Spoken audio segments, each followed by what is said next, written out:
Buenas noches, ahora sí, bienvenidos. Como les comentaba, el pastor no va a estar durante este mes, pero vamos a tener el privilegio de poder estudiar la carta de Filipenses o el libro de Filipenses.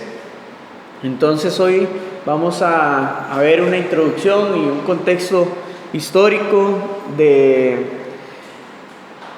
dónde está Filipenses, cómo fue que llega a la palabra de Dios o cómo llega a la Biblia, y vamos a ver el contexto en el cual se desarrolla este libro.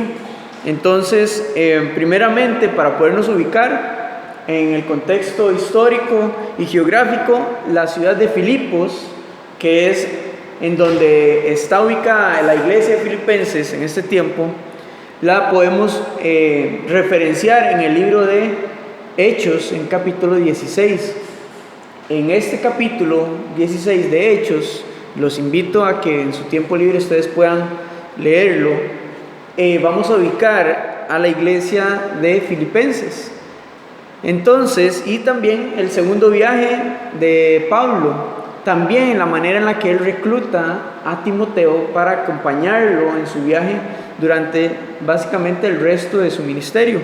Entonces, acá en el libro de Hechos, en capítulo 16, el Espíritu Santo guía a Pablo a que él vaya a Macedonia, cerrándole las puertas o impidiéndole él ir a Éfeso principalmente, en donde el Espíritu Santo le guía a básicamente ir directamente a Macedonia, exactamente a esta ciudad de Filipos. En esta ciudad no hay una sinagoga judía, por lo que entonces vamos a ver que Pablo encuentra a los judíos haciendo su tiempo de oración, su tiempo de meditación en las orillas del río. Mientras él está acá, él está anunciando el evangelio y se encuentra un grupo de mujeres que comienzan a escuchar acerca del evangelio, de las palabras de Pablo, y dentro de estas mujeres que estaban escuchando se encuentra Lidia, una mujer llamada Lidia, que es comerciante, y entonces al escuchar el mensaje de Pablo, ella vuelve su corazón al Señor Jesucristo. Entonces, primero lo acepta en su corazón, luego es bautizada y luego su familia es atraída también hacia el evangelio. Posterior a esto, ella abre las puertas de su casa para recibir a Pablo y a toda su comitiva para que se hospedaran en su casa, y a partir de ese momento su casa comienza a ser una referencia en esta ciudad de Filipos, porque probablemente ahí se establecería o iniciaría la primera iglesia cristiana en Europa. Entonces, podemos ubicarnos un poco mejor en la carta a Filipenses cuando vemos este contexto histórico y geográfico, para poder ubicarnos y poder no solamente escuchar alguna historia o así, sino que específicamente para saber qué era lo que estaba sucediendo. En esta ciudad de Filipos también, al ser una ciudad de una provincia romana, se dice, según la historia, que los exsoldados o militares del Imperio Romano venían a este lugar a retirarse, a pasar sus últimos años en esta ciudad de Filipenses. Entonces, aquí se vivía bajo la cultura romana, sus tradiciones, todo esto. Causa que Pablo y Silas, mientras estaban acá, comenzando a predicar el evangelio, iban en contra de todo lo que hablaba la tradición romana respecto a sus ídolos y a sus dioses. Esto añadido a que en ese momento Pablo y Silas oran por una mujer y la liberan o la traen a sanidad, oran sanidad sobre ella y liberación de un espíritu de adivinación, entonces ellos son enjuiciados y son encarcelados. Y en esta misma ciudad, Filipos, es donde ellos los mandan a lo más profundo de la cárcel, y estando ellos ahí comienzan a cantar y a adorar a Dios en medio de su situación de prisión. Y sucede que viene un estruendo, se abren las celdas y el líder o el que estaba cuidándolos, el guardia de la cárcel, al ver las celdas abiertas, lo primero que él piensa es: se escaparon todos los presos y me van a demandar a mí la vida de todos ellos, por lo que él está a punto de suicidarse. Cuando Pablo y Silas lo detienen, le anuncian el evangelio, él es salvo y también él los trae a su casa para que les predique el evangelio a su familia. Entonces, estas cosas nuevamente, estos acontecimientos los encontramos en el libro de Hechos en capítulo 16. Usted puede leerlo en su casa para que pueda ubicar mejor lo que estaba sucediendo en este momento. Finalmente, Pablo en el libro, de nuevo, en Hechos capítulo 28, vamos a ver en donde él llega finalmente a Roma. Después de sus viajes misioneros, él regresa a Jerusalén, ahí es apresado y como prisionero comienzan a llevarlo de regreso hasta Roma para ser enjuiciado por César, por el emperador. Y él, estando en la cárcel, esto lo podemos encontrar en Hechos 28, versículo 16, estando él en la cárcel, o bueno, en una casa por cárcel, escribe la carta a los filipenses. Y no solamente esto, escribe la carta de Efesios, de Colosenses y Filemón. Y este conjunto de cartas se les conoce como las cartas de la cautividad de Pablo, porque las escribió desde su cautividad. Entonces, es muy... es curioso saber de que Pablo, mientras estuvo en Filipos, estuvo encarcelado y ahora les escribe estando desde la cárcel en Roma. Y el contexto en sí de la carta, la vamos a ver más adelante, es el gozo y la alegría. Entonces, en nuestra humanidad nosotros pensamos cómo alguien estando dentro de una circunstancia de vida y muerte va a escribirle una carta a la iglesia hablándoles y animándolos al gozo y a la alegría en el Señor. Es un poco como duro de poder asimilarlo, pero acerca de Pablo y esta carta, un comentarista decía 3 características específicas de Pablo. Y es primero que él sabía que estaba siendo llamado por Dios para compartir el evangelio. Él sabía que estaba siendo llamado por Dios para compartir el evangelio en todo lugar donde él estuviera. No importa si estuviera libre, si estuviera en el desierto, estuviera en un palacio o estuviera en una cárcel, estuviera en naufragio o estuviera en un barco. Él sabía también que tenía que ser obediente, y él fue obediente y entregado por el evangelio completamente. Y número 3, adoraba a Dios no importando la adversidad en la que estuviera. Y esto es características de la vida de Pablo, no solamente para la carta en Filipenses, para todas las cartas que él escribió. Entonces, ubicados en el contexto histórico y geográfico de lo que estamos viendo acerca de Pablo y su viaje a Filipos, vamos a poder ver la visión amplia de la carta de Filipenses. Específicamente, el tema principal de esta carta lo vemos en Filipenses capítulo 3, versículo 1. Vamos a leerlo. Filipenses 3, 1. Capítulo 3, versículo 1. Dice así: por lo demás, hermanos, gozaos en el Señor. A mí no me es molesto el escribiros las mismas cosas, y para vosotros es seguro. La palabra gozo o regocijo se menciona en esta carta unas 16 veces a lo largo de los 4 capítulos.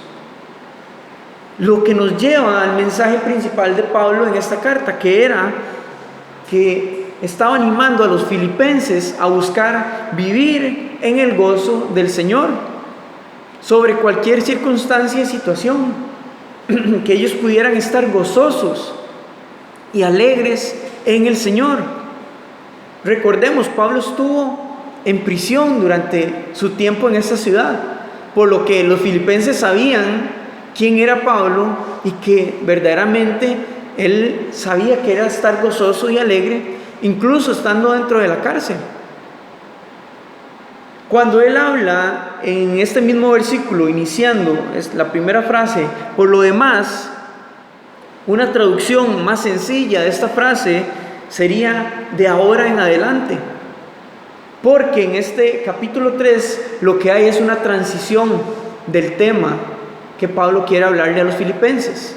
Los primeros 2 capítulos, él les estaba hablando y les estaba poniendo al tanto de cómo estaba su situación, de qué era lo que él estaba viviendo, lo que estaba pasando, pero que aún así, sabiendo de que la condena podía ser a que fuera libre o a que era la muerte, él continuaba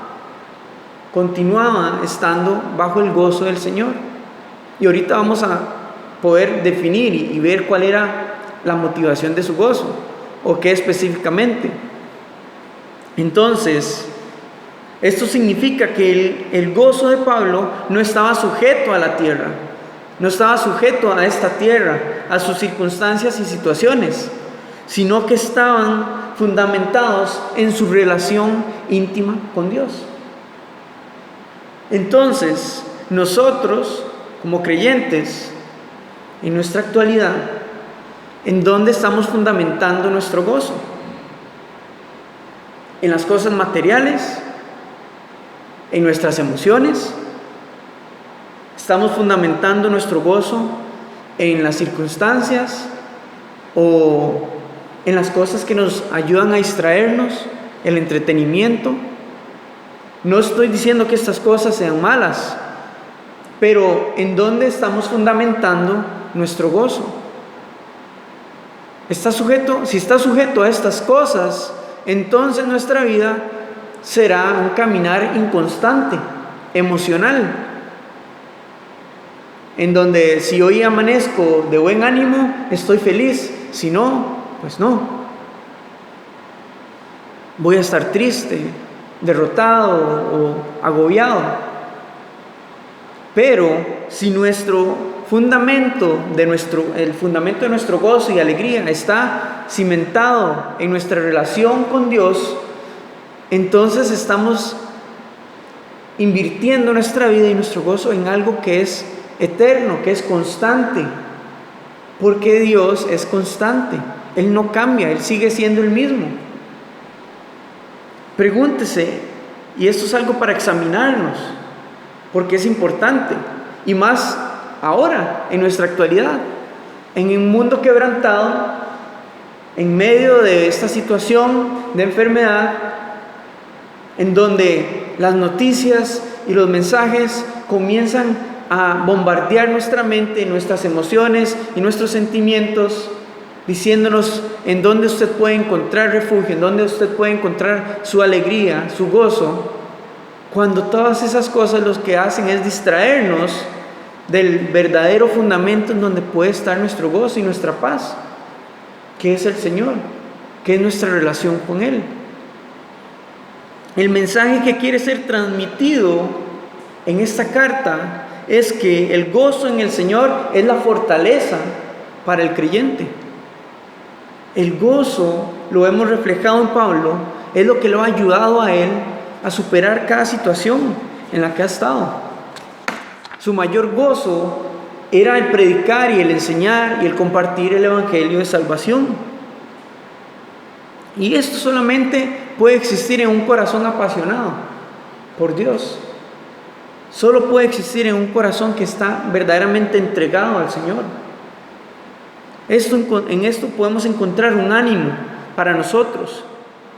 El buscar crecer en nuestra relación con Jesús a través de la oración, a través de la adoración, a través de estudiar su palabra. Estas cosas son las que van a traer gozo a nuestra vida.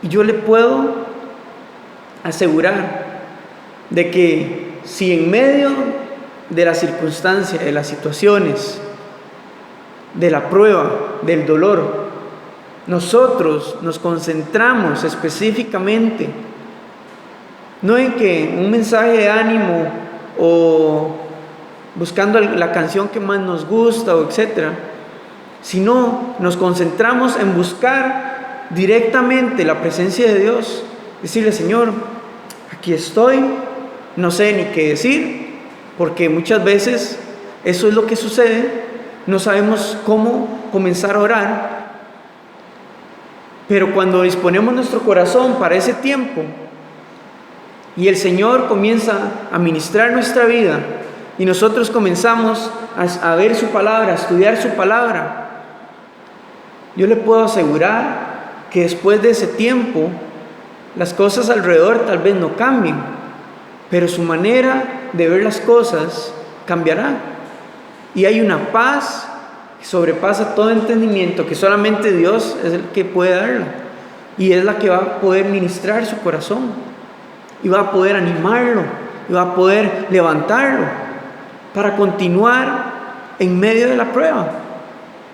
Porque incluso en el Salmo 23 nos dice el salmista que aunque camine y ande por valles de sombra y de muerte, Él estará con nosotros. El Señor caminará con nosotros. No que nos hará agarrar un atajo, sino que en medio de esos valles de oscuridad y de tinieblas donde no sabemos nada, qué es lo que va a suceder y cómo va a acontecer, Él va a ir con nosotros acompañándonos. Y eso exactamente es a lo que se refiere Pablo en buscar vivir en el gozo de nuestro Señor, estando Él en la cárcel. Un ejemplo que Él nos da está en el capítulo 1 de Filipenses. Filipenses 1, 21. Filipenses 1, 21. Dice: porque para mí el vivir es Cristo y el morir es ganancia. O sea, vivir en las circunstancias que sean no es tan fundamental en la vida de Pablo. No debe ser tan fundamental en nuestra vida. El vivir en las circunstancias que sean no es tan fundamental como saber que mi vida le pertenece a Cristo y que mi vida es para servirle a Él, y que el día en que la muerte nos llegue o que el Señor venga por su iglesia y nos lleve con Él, a nosotros nos espera una eternidad con nuestro Señor. Eso es lo fundamental. No que las demás cosas, no es que hay que restar importancia a las situaciones y los problemas que estamos pasando, pero estas cosas son terrenales, son temporales. No es tan fundamental como saber y tener la seguridad de que mi vida le pertenece a Cristo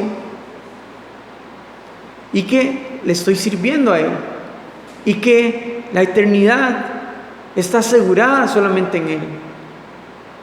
Y entonces el pensar, como dice Pablo acá, de que si vivo en esta tierra es para Él, pero si muero va a ser ganancia porque me voy con Él, eso es lo fundamental. Si tenemos estas cosas en nuestro corazón y las atesoramos, el gozo va a abundar en nuestra vida. Esto nos hace reflexionar de que verdaderamente las cosas y circunstancias que nos rodean no son tan fundamentales como el saber de que le pertenezco a Él, de que vivo para Él, de que mi vida se la he entregado a Él. Mientras este momento llega de la eternidad, Pablo sabe que este mundo está lleno de quebranto, de dolor, de aflicción, de prueba, de tristeza, de desaliento. Él lo sabe, de traición, de pecado, de tentación. Pero el saber que estamos en medio de este mundo, en esa misma línea, Él le da un ánimo al creyente en esta misma carta. Vamos a ir al capítulo 4 de Filipenses, versículo 13. Filipenses 4:13. Dice así: todo lo puedo en Cristo que me fortalece. Y estos versículos que acabamos de leer, usted los puede memorizar y atesorar en su corazón. Todo lo puedo en Cristo que me fortalece, dando a entender que Cristo es la provisión diaria para nuestra fortaleza. ¿Y cómo podemos meditar en su palabra? Podemos tener una relación con Él. Entonces, la persona que tiene a Cristo lo tiene todo. Es suficiente. El que tiene a Cristo, Él es suficiente. No le hace falta nada más, porque Él va a ser su provisión, Él va a ser su gozo, en Él va a estar su paz, en Él va a estar su refugio, su verdad. Si Cristo es su fortaleza, tenga por seguro que usted va a poder atravesar y superar la adversidad. Va a poder superar y atravesar la prueba, el dolor, la pérdida. Y nuestra vida va a tener propósito y sentido solamente en Cristo. No hay ninguna otra cosa. Si Él es su fortaleza, Él lo va a fortalecer. Él lo va a animar, Él lo va a levantar. Lo material no te va a cegar. Si Él es su fortaleza, las cosas materiales que podemos obtener en este mundo no te va a cegar. La tentación la podrás vencer. Si hay pecado en nuestra vida, Él es nuestra fortaleza para levantarnos, para ser restaurados por medio de su amor, de su fidelidad y de su gracia. Entonces, teniendo ahora este panorama amplio de lo que vamos a ver y estudiar en esta carta de Filipenses, vamos a entrar a poder ver, ahora sí, los primeros versículos, los primeros 2 versículos de esta epístola. Entonces, vamos a ir a Filipenses, capítulo 1, versículo 1 y 2. Y nuestro punto de introducción a esta carta, o el primer punto que podemos ver, es que Pablo nos habla de ser siervos por voluntad propia. Siervos por voluntad propia. Filipenses 1, versículo 1 y 2. Pablo y Timoteo, siervos de Jesucristo, a todos los santos en Cristo Jesús, que están en Filipos, con los obispos y diáconos. Gracia y paz a vosotros, de Dios nuestro Padre y del Señor Jesucristo. Como es costumbre, estas cartas, tengamos la idea de que esto era un correo que estaba siendo enviado a ciertas personas. Entonces, esta carta era normal que en esta época iniciara de esta manera, en donde se identifica el remitente, identifica también al destinatario.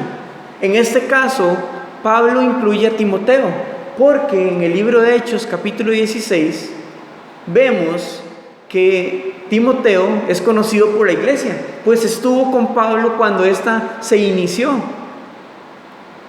desde el primer día. Entonces es normal que él lo incluya a Timoteo dentro de su saludo a la iglesia. Cuando Pablo usa el término de siervos de Jesucristo, se describe a sí mismo como un esclavo. ¿Qué es lo que significa esta palabra?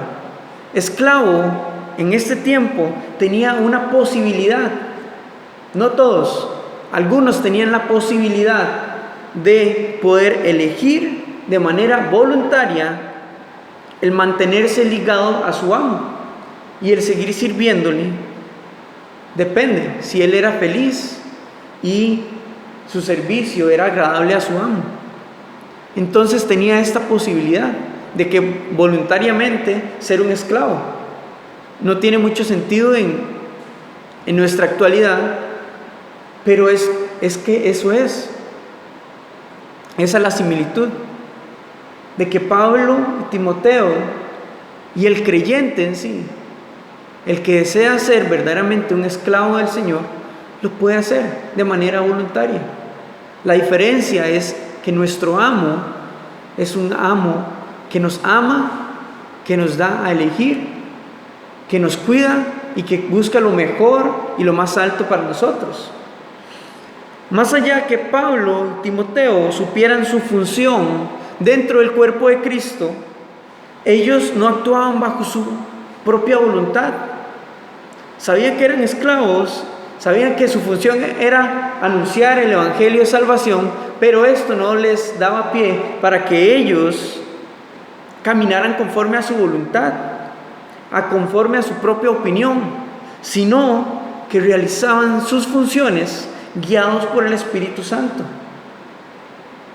El Espíritu Santo le es dado al creyente cuando entrega su vida a Jesucristo, para ser guiados, no a hacer buenas obras nada más. Pero es que a mí me parece que voy a hablar del evangelio a tal persona o en tal lugar, pero verdaderamente es Dios quien te está guiando a hacerlo. Es Dios quien te está guiando bajo su voluntad a que tomes esta decisión, o es porque a tu parecer lo quieres hacer. Pablo y Timoteo no lo hacían de esta manera. Ellos consultaban con su Señor y eran sensibles a la voz del Señor. Cuando nosotros entregamos nuestra vida a Cristo, estamos renunciando a nuestra propia vida de una manera voluntaria. Eso espero. De una manera voluntaria, porque Dios no te exige que le entregues su vida. Él pone su gracia y su favor y su misericordia y su amor a nuestra disposición. Si usted quiere tomarlo, genial. Si no, la gracia y la misericordia y el amor de Dios seguirá ahí, esperando por usted. Entonces, cuando entregamos nuestra vida a Cristo, estamos básicamente renunciando de manera voluntaria a nuestra vida y estamos aceptando vivir como Él quiere. Pero para saber vivir como Él quiere, necesitamos de una relación íntima con Él y de su palabra. Requiere que nosotros tengamos tiempo con Él en intimidad. Y esto quiere decir que pasamos a ser esclavos de la muerte y del pecado a ser esclavos libres de la gracia, de la misericordia y de la vida eterna. Esto nos involucra a todos, no solamente al nuevo creyente o al más viejo, nos involucra a todos. Porque Dios no es un amo con un látigo. Él quiere guiarte también a cómo poder servirle o a cómo poder vivir para Él. Y el ejemplo más claro que Él nos da lo vemos en el libro de Marcos. Vamos a ir al Evangelio de Marcos, capítulo 10. Marcos, capítulo 10, versículos del 42 al 45. Marcos 10, versículos 42 al 45. Dice así: Mas Jesús, llamándolos, les dijo, hablándole a sus discípulos: ¿Sabéis que los que son tenidos por gobernantes de las naciones se enseñorean de ellas, y sus grandes ejercen sobre ellas potestad? Pero no será así entre vosotros, sino que el que quiera hacerse grande entre vosotros será vuestro servidor. Y el que de vosotros quiera ser el primero será siervo de todos.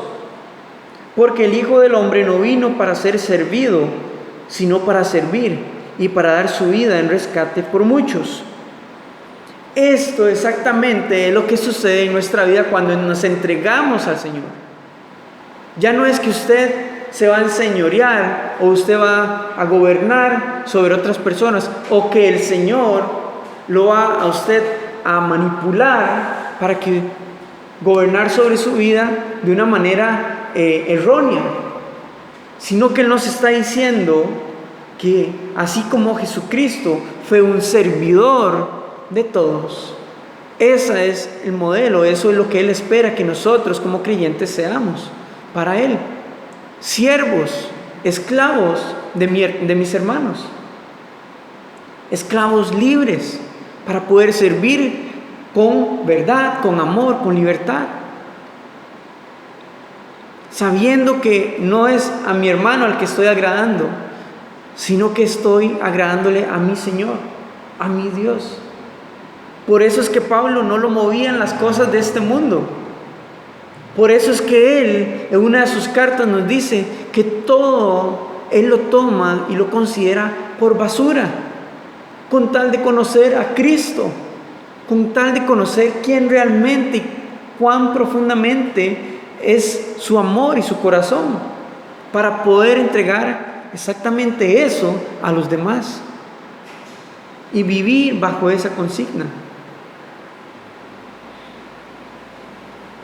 El Señor nos quiere usar a cada uno de nosotros. Por eso es que Él escribe esta carta a todos en la iglesia. En el versículo 1, Pablo menciona a todos los santos en Cristo, haciendo referencia a todos en la iglesia, desde el más nuevo hasta el más viejo en el Evangelio. Dice y menciona también a los obispos, los cuales describe específicamente a los supervisores y a los ancianos de la iglesia, al liderazgo de la iglesia, a los que tienen cuidado de la iglesia. Pero también menciona a los diáconos, que diáconos deriva de una palabra que significa servir, o sea, de los servidores, quienes eran los encargados de las cosas prácticas de la iglesia. Mientras los apóstoles estaban anunciando y predicando el Evangelio, estos servidores se encargaban de la limpieza, del cuidado, de la alimentación, de cosas varias dentro de la iglesia. Entonces, el que usted y yo tengamos una función dentro del cuerpo de Cristo no nos excluye de ser siervos, porque todos en Cristo somos iguales. Cada creyente es igual delante de Dios. Cada uno de nosotros tenemos el mismo valor, la sangre de Cristo. No hay diferencia. La diferencia muchas veces solamente está en la función que tenemos en Él, dentro de su cuerpo. Finalmente, Pablo termina recordándoles la gracia y la paz que el creyente puede hallar en Dios. La gracia es el favor inmerecido, es un regalo que no merecemos, o sea, su salvación. Y la paz que menciona Pablo es que al recordar que Él nos ha dado su gracia, nos da la paz y la tranquilidad de que nuestra vida y nuestra eternidad está asegurada en Dios a través de Jesucristo. Entonces, recapitulando todo esto, ¿en dónde está fundamentado nuestro gozo? ¿En dónde está fundamentada nuestra vida cristiana? ¿En dónde está fundamentada nuestra fe? ¿En las circunstancias que nos rodean? ¿En las cosas materiales? ¿En los logros que podamos tener? De nuevo, no que estas cosas sean malas, pero ¿en dónde estamos fundamentando nuestro amor, nuestro corazón, nuestro gozo? ¿A qué está sujeto? Jesucristo debe ser el fundamento de nuestra fortaleza. Él es quien nos guía a cómo atravesar, cómo superar las situaciones en nuestra vida. Pero es necesario que tengamos una relación profunda e íntima con Él. No hay otra manera. Recordemos que al entregar nuestra vida a Cristo, renunciamos a vivir bajo nuestra propia voluntad y aceptamos vivir conforme a su voluntad. Amén. Señor, te damos gracias por ese tiempo de compartir tu palabra. Nuestra oración y nuestro deseo, Señor, es que nos ayudes a recordar tus palabras para poder fundamentar nuestro gozo en ti. Ayúdanos, Señor, a acercarnos a ti, a entregar nuestra vida por completo a ti, y que tú seas la fortaleza diaria que necesitamos para poder sobrellevar las situaciones, la prueba, el dolor, la pérdida. Señor, cualquier circunstancia. Pero sobre todas esas cosas, Señor, recuérdanos de que solamente en ti tenemos seguridad, amor, verdad, refugio. Solamente en ti tenemos salvación y vida eterna. En ningún otro lugar. Te damos las gracias, Señor, una vez más. Te damos toda la gloria a ti. En el nombre de Jesús. Amén.